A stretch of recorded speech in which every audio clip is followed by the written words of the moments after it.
Amusez-vous, vous allez voir. Amusez-vous. Vous pouvez même pas, même déjà même les Burkinabés, les Nigériens, les Maliens là. Vous êtes malades. Là. Oui, bonsoir monsieur Zagabombo. Zagabombo, les pays de l'AES n'ont rien à voir avec le Togo. Le Togo et l'AES sont des partenaires fiables. C'est pas toi qui vas venir défier le Togo et l'AES. Tu es en train de faire les appels partout. Tu as fait l'appel international, ça n'a rien donné. Tu viens maintenant, tu marques que les pays de l'AES et le Togo ont des problèmes. Quel type de problème ils ont? Tu peux nous expliquer? Monsieur, toi là, ton terrorisme que tu veux faire là, on va faire un mandat d'arrêt pour te ramener. Ne pense pas que les pays de l'AES peuvent te permettre pour que tu vas dans leur pays pour pouvoir organiser des ordres que tu organises en France là-bas.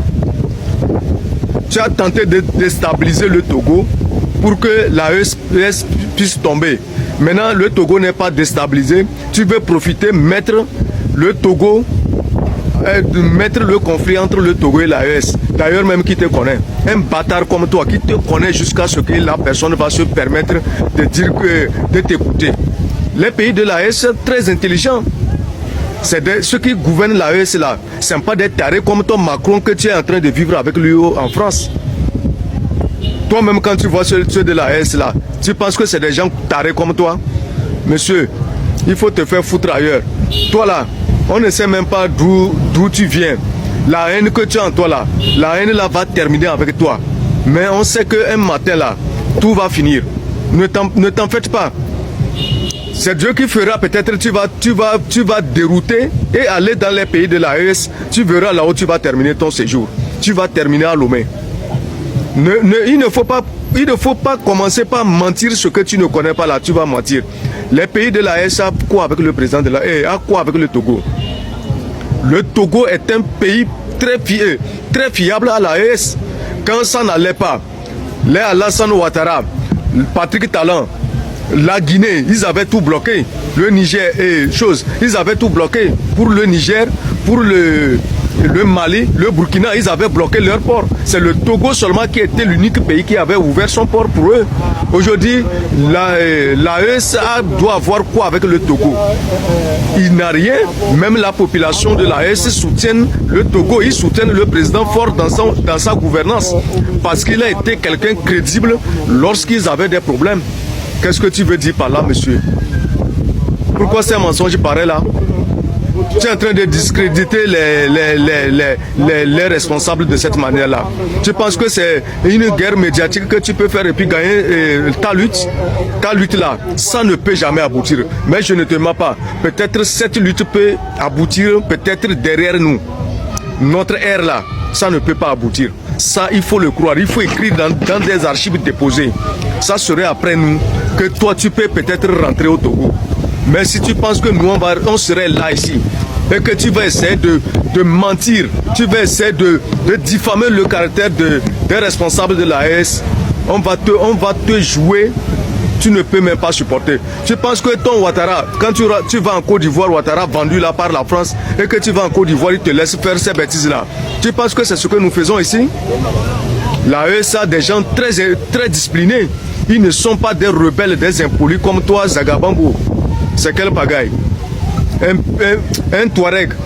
Regarde, un Garibou là, celui qui a mangé dans les boîtes de tomates là, il est toujours comme ça. Il est toujours rebelle. Tu ne vois pas ceux qui font le djihadisme là? C'est les gens qui ont mangé dans les boîtes de tomates. Une personne qui a une fois mangé dans la boîte de tomates là, c'est comme ça qu'il termine sa vie. Il ne vit pas dans une société une bonne vie. Il ne fait que faire de n'importe quoi dans la société. Tu penses que tu vas dire au peuple togolais que c'est comme ça, ou bien au peuple de l'AES que c'est comme ça, ils ont un conflit avec le Togo, les gens vont t'écouter? Personne ne va pas t'écouter. Nous, on n'a pas de problème avec l'AES. L'AES vient prendre ses marchandises dans notre port. Ils travaillent bien. Tout se passe dans de bonnes conditions. Merci, on t'attend tes sorties encore.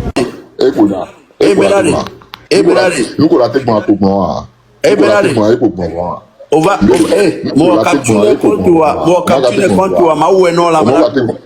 ouais. On a c'est comme Ta bon le bleu là. On se zo le tadi là. N'inte le degbe non ouais. On a c'est comme Nyawa. On la pode ko so na hun so tu na fe an. Nyawa. On a fait voir, nous faire voir. On va faire tu coup de gao. On la sorti. Non te na quoi. Maman o la so hun so. Nous ko la go quoi ouais. Ouais, n'y a pas là. Ouais là. Ouais là. Yi no to hosu ya. Ben voilà. Ouais voir. Nous quand le glo le glo. Et nous que le hein. Et bien da su ka ne vous chala do kulili no te na kwara. Nyawa. No te na kwara. O no te na kwara. No te na kwara. Wa no te bona kwara. Seigneur, nem le Seigneur ben. No te na ko e bime de da su are hein. No mi so be na alivora e vo mi no na lili mi anodi anodon agbo mi so be ye ni TikTok alo. Mama we dona evo lina no odi mi nya ya ho mi bonu e evo lina no odi anodon no gba no force no anodon no gba o so be enyi amega o la gbara ngbavon amega lo amekole yo ba mega empoli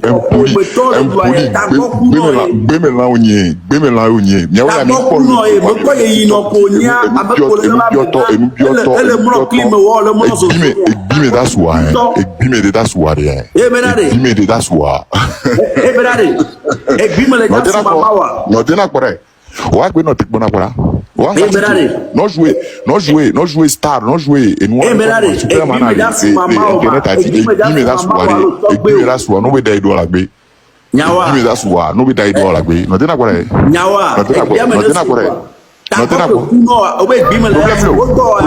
problème lo nata ko kuna nya tout ce que tu veux Choco that's why you know Choco that's why you know Choco that's why you know moi you know Choco amawa to su Choco ngba ke to na amawa to su ya you know élection anaba o flunto o to su you know anu to you anu no onye no gbe no la do fun wa ho ni nya ro ina ni ba ti do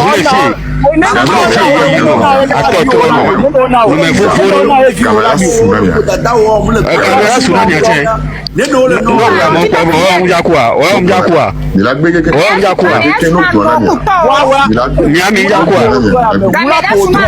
mjakua ye yi no ko ye yi no anu me fufuri ye yi no ye matevo Choco matevo ye yi no ye o je to bi ye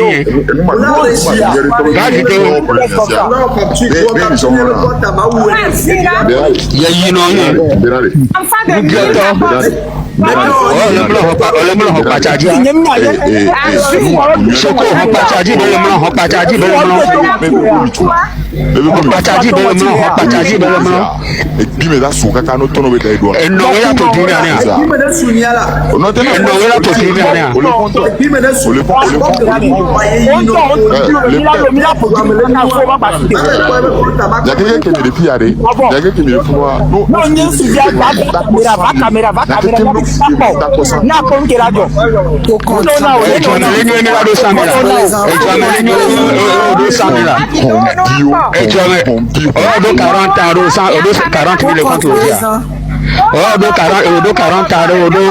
Odo 40 000 compte dia. Afukable. Tohosu lo mebe toji. O le gbon ya so ame. Be ya po gimera me. To we ya po gimera me. Adu me fo fore se a. Aha to aduro.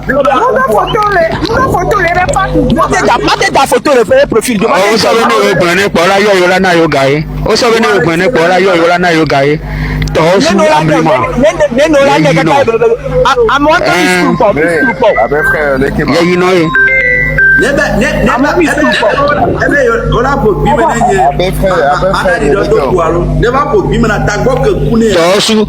Tohosu ke benya fokuku no. Ika ya so va le ho mo de yo. Attends, vie. Ah mais super Ya yino be. Non, c'est là. Apo mi na soko vi. Yo fi sọ̀rọ̀ na de me moi. Never to dinner now. Minote là. Amine jaduro. Afuka bi. Aba video ala encore never video e. Ya yino ke benya. Me ka se wa cha TikTok ama. Non, minote là. Mais au Jessie Amero, non avec Colombo. Nous en flou. Tu sais mais quand Amega ya yo.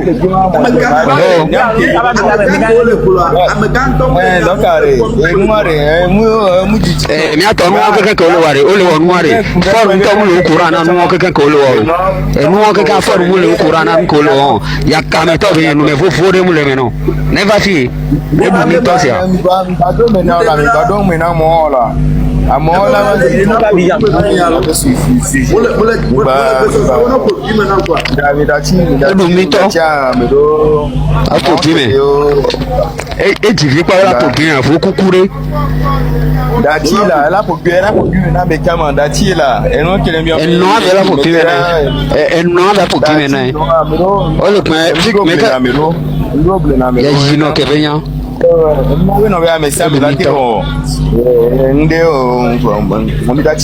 Apo kimi na mi ami de na gbesi elo mi ami atogu ami atobe ni ne ora ya ka me to me fofore a to mo ho de le me no mi ma to ne be si ala mo ma mi to ne be si ala ma ro kimi anamla me de be na ila ko me ngo ma no to me le ja ma wo video de no ta gola du kwa edo mi to enyembe mle on ka be mle gble do ko nyebe il a fo bi me ne nya be afama bali na nyewaro merci beaucoup ola ko biame il se verra ola ko biame obenye ma so hu so tu fe alo ma so hu nye so tu fe an mle gbe so be nya hu nye ne koranyi de Togo ntifa o se verra ne nya hu nye nya ma kore Togo la po de ya ma ko ere ne nya mu du avinyo le viame to na sinye ola du enonye la du fa d'accord. Habame, ta goku to. Wow, ti non, amor.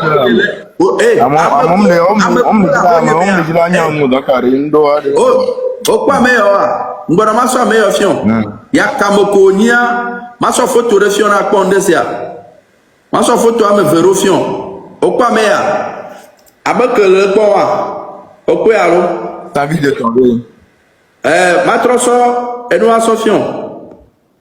Okwa neke gunama adeje onyawe no be adeje onyawe no be 5 minutes coffee okwa adeje okwa mo amebo batrole to rawe dewa hondo amo le funu bo le buaya o le funu vo mission to bebe mo are to si ele lamo lu ko mi le jibo no pogbo na miewa mission to vere pharmacie garde pe mu le ka konji garde la ba nanyu covier cha même chose e mo wo be ni jamo va o ba to bia jamo va funu mu gbegbe nya yo sinu va fi o mo nu glede de ba mo akofala ki church ho garde breman church ho le funu catholique to ke over na Maria toji le covier yen e mo wa no do ba wo hewa poussière keke esimu janne si javi vije kwa baba keke odo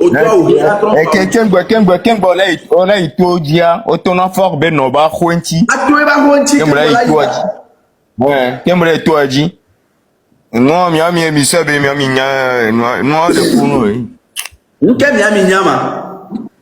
mi nya ya glo mi nya we le pompoe mi nya nke mi le glo mi nya ya ke Togo mi le doa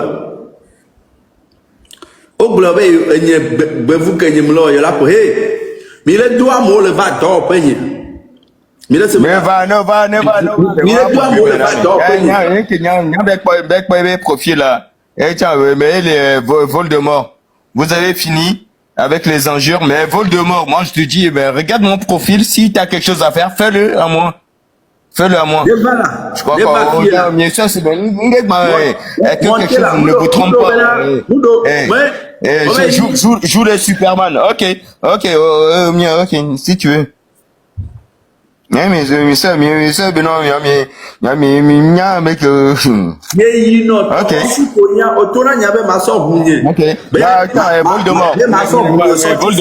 Voldemort. Ajoute-moi en retour. Ajoute-moi en retour. Ajoute-moi en retour. Hola, mon s'abonner non.